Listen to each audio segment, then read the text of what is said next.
What's going on, guys? Nick Hott here from Devoted Fitness and Strength in Cuyahoga Falls, devotedstrength.com if you would like a free week trial.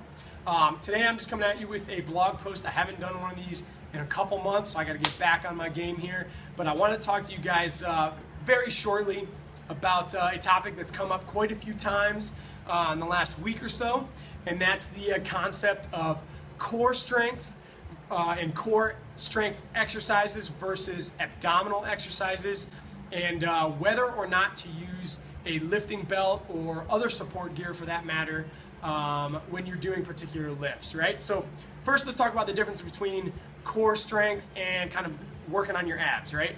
So core strength is going to be basically how well your midsection connects your upper half to your lower half, and how stable can you make that connection, right? Think of it like a raw piece of spaghetti, right? When raw piece of spaghetti, it's nice and stiff and rigid, and a cooked piece of spaghetti, right?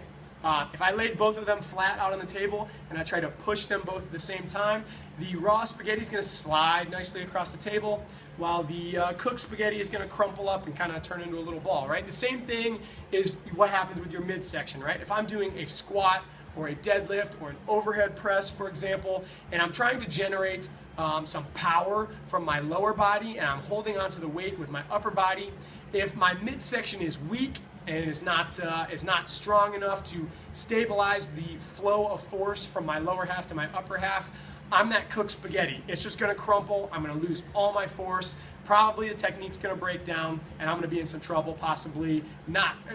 At best, not able to move the weight like I should. At worst, set myself up for injury, right? So we want to make sure that this midsection all the way around, this would be your core all the way around, is nice and strong and can support the movements we're doing. So that would be core strength. Now, abdominal exercises, on the other hand, those are pretty much just for show, right? I don't mind doing both of these types of things, right? We all want to look good. We all want to have like a nice six-pack or something like that, right? Or just a nice flat stomach, depending on who you are. Those core strength and stability exercises are going to get you the whole way there if you just want to do those. But I understand if people want to do like extra sit-ups and things like that to work on their six-pack muscles, so to speak. Those should be secondary type movements to the building the core strength, right? All right, guys, so here what I'm showing you is 3 of my top favorite core strength exercises. This one we're looking at here is the one-arm farmer carry. The reason I like this is it really gives you that lateral stability. So what we want to make sure you're doing is trying to stay nice and vertical. You can see here I'm kind of leaning to the side on this second lap. We don't want to lean to the side. You want to use that opposite side of your torso to pull yourself up vertical. The other thing you don't want to do here is have that opposite arm hanging out to the side, kind of counterbalancing you. So make sure that you're staying super tight. That's just me putting the kettlebell back. Staying super tight and staying vertical with that, squeezing the opposite side of the core here. My second favorite move here is going to be the double kettlebell. You can do the single kettlebell as well, or these can even be dumbbells, just overhead hold.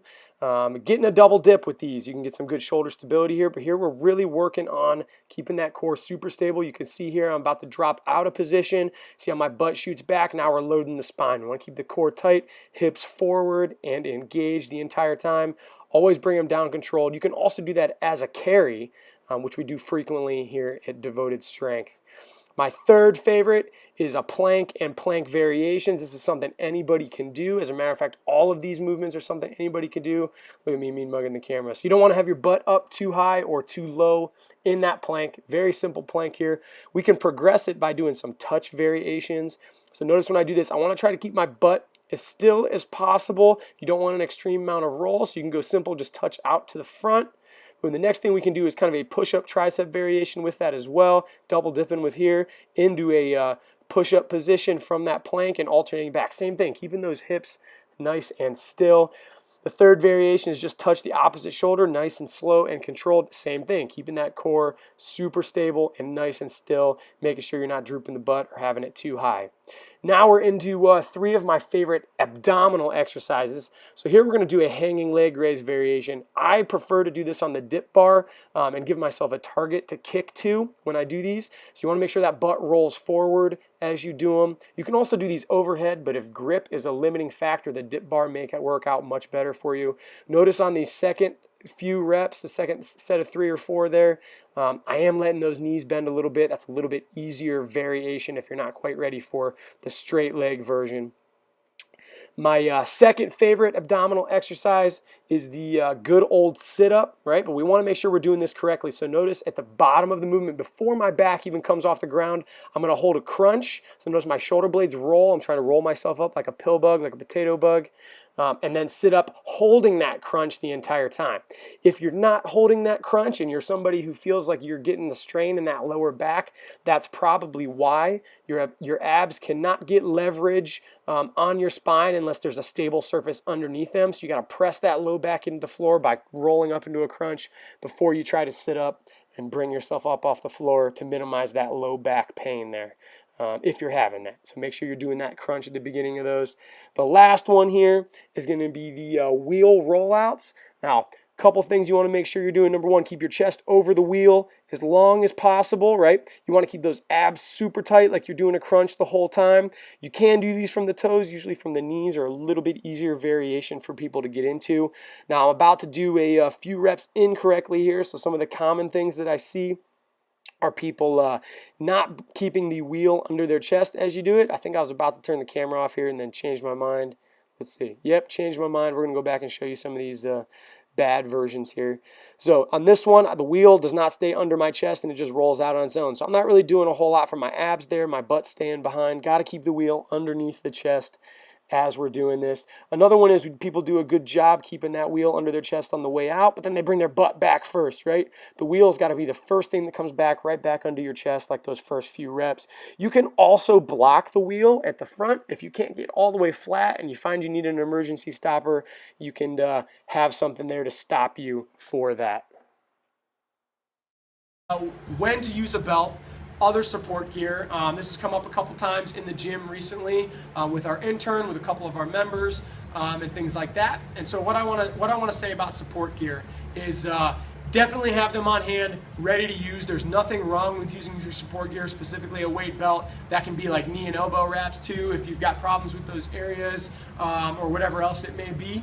But we want to make sure that when we're doing our big movements, let's look at the squat for example, that we're learning how to generate the strength and the stability from the muscles of this midsection first before we go and try to use that support gear to help us out with the lift. So an example of that would be when I'm squatting on a day-to-day basis, doing repetitions probably higher than 3 or 5 reps, right? There's not really a big cause for a weightlifting belt or a minimal other support gear until I really start to get up to maximal effort lifts, right? So in my sub-max effort lifts, I want to practice making my core and my midsection nice and rigid, using the muscles that are there so these muscles know how to do that. But there's nothing wrong when you get to your heavier loads, going right in there with some support gear, with a weightlifting belt, and having it on there. It's going to help you be safer. It's going to give you some more leverage and actually give you an advantage on those lifts as well, right? If I can make my core more stable, put more weight on my back using a belt for those max effort lifts, I'm probably going to be able to move more weight. But guess what? My abdominals did not move the weight. My legs still moved the weight. So what I'm effectively doing is allowing my legs, giving my legs the ability to put more of a load there, to move more of a load, and then they're going to get a better adaptation from those max effort sets.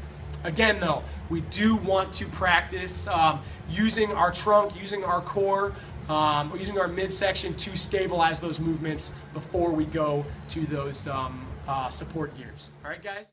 One last thing, guys, before you go, I just want to let you guys know that with all our new training packages, we're including access to our online and in-person nutrition coaching and troubleshooting. Super powerful way to dial in your nutrition. We're going to get you all the information you need for the program up front, and then the online portion, we're going to get you daily lessons, videos, check-ins with your coach, habits to practice, things like that, so that we can really get you on your way with your nutrition in addition to our training. The nice thing about the way we're doing this nutrition is it's just like we do our training in the gym. Every time you come in, you're getting coached the entire workout. Previously, we couldn't really coach you every single day on nutrition. now we can. It's going to be on the forefront of your mind, and your coach is going to be there helping you out every step of the way. If that's something you're interested in and you want to check out the gym, make sure you head over to devotedstrength.com and fill out the form to get your free 1-week trial, and we'll tell you more about it. Thanks, guys. See you soon.